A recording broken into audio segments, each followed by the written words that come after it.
But don't ask me a question like that. I'm not biting. I refuse your question. What? Because I refuse your question. I'm not your slave and you're not my master. And you should talk to Jamie Foxx about that. And I think he's actually here, so you can. Amid the glossy world of Hollywood, where directors often bow to their stars, there was one man who never did. His name was Quentin Tarantino, the so-called mad son of American cinema. In his world, there are only two choices. Either you move to his rhythm, or you vanish from the film as if you never existed. He despised those who walked onto his set with red carpet smiles, believing the lights and cameras were there to glorify them. He loathed actors who thought charisma mattered more than dialogue, and he couldn't stand the stars, so full of fame, they'd forgotten what creative hunger feels like. He even scorned the benefactors who thought he'd owe them forever. But above all, he hated anyone who dared touch his work to edit it, rewrite it, or reinterpret it their own way. To Tarantino, that wasn't artistic disagreement. It was betrayal. And in his world, betrayal didn't need shouting or blood, only a single cold snip in the editing room. Bunce. The scissors clicked, your name vanished from the script, from interviews, from memory itself. That was Tarantino's way of punishment. And the 8 men you're about to hear about are the 8 famous names he erased from his universe forever. Robert De Niro, When a Legend Was Called a Dying Flame by Quentin Tarantino. If Tarantino was Hollywood's new rebel, the man who wielded violence, pop music, and dialogue like weapons, then Robert De Niro was its actor of God. The man who silenced the world in Taxi Driver, The Godfather Part 2, Raging Bull. 2 icons, 2 eras and 2 egos that could never share the same frame for too long. Jackie Brown set, summer 1997. Quentin Tarantino paced around the camera, muttering lines under his breath, hands slicing through the air like a conductor. In front of him, Robert De Niro stood still, blank stare, cigarette unlit between his fingers. The scene began. 1 second. 2 seconds. Then Tarantino shouted, "Cut," not because it was wrong, but because it lacked rhythm. The air tightened. De Niro lifted his head and asked coolly, "Something wrong?" Tarantino didn't answer. He just stared at him. In those eyes, the madman of Taxi Driver was gone, replaced by a man just finishing another day's work. At that moment, Tarantino understood the man before him was no longer hungry. De Niro belonged to the 1970s, when cinema was religion, and actors were its priests. He once lost 30 pounds for a role, threw real punches, drank real liquor, and lived his characters. But by the late 1990s, the fire had faded. He acted with surgical precision, professional, yet soulless. To Tarantino, a man who believed art demanded combustion, that was an unforgivable sin. The crew fell silent as Tarantino approached him. No shouting, no explanations, just a quiet instruction. "Let's try it again. But this time, make it dirtier." De Niro shrugged. He didn't believe in dirty, he believed in discipline. He was the product of New Hollywood.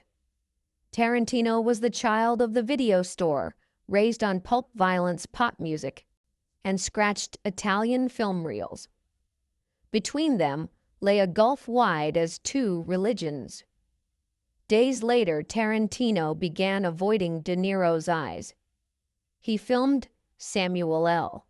Jackson's scenes with visible excitement. But whenever De Niro stepped in front of the camera, his tone turned cold, mechanical, eager to wrap it up. De Niro's final scenes were shortened.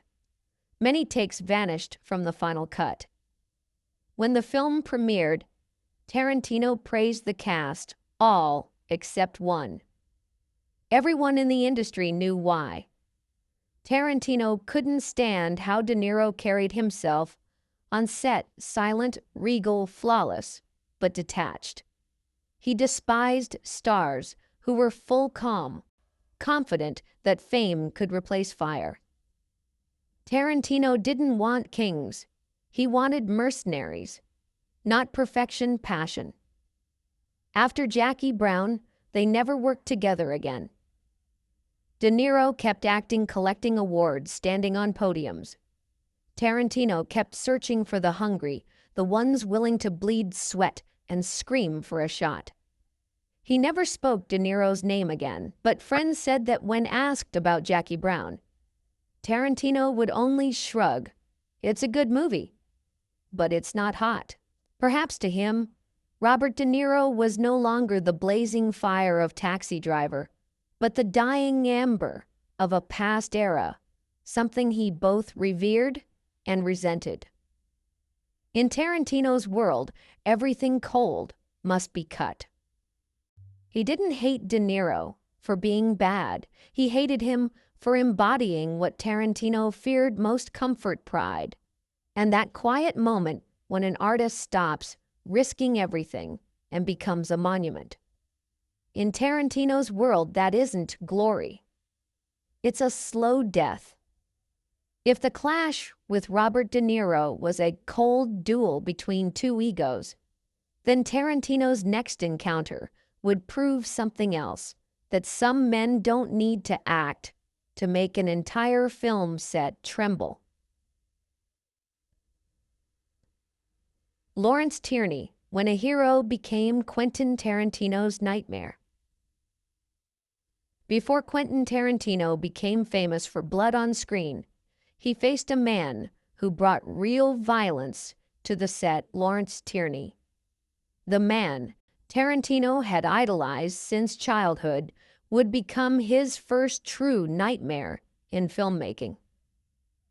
Tierney had been a Hollywood star in the 1950s: square jaw, knife-sharp eyes, a voice roughened by prison cigarettes. He didn't act dangerous, he was dangerous. When young Tarantino watched Dillinger, 1945, Tierney was the perfect embodiment of the hard, cold, fearless man. So when Reservoir Dogs began filming in 1991, the 29-year-old director thought he was living a dream, directing his childhood idol. Days later, that dream turned into hell. Tierney showed up in a wrinkled suit with bloodshot eyes and a stormy temper. He didn't read the script, ignored direction, and couldn't remember his co-stars' names. Every time Tarantino offered feedback, he'd glare and snap, "You direct. I act. Don't tell me how to live."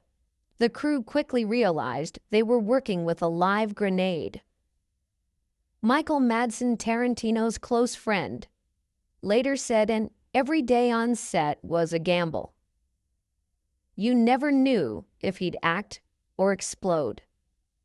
Tierney cursed, assistants slammed tables, threw chairs, and once nearly hit a lighting guy because the lamp hit his bad angle.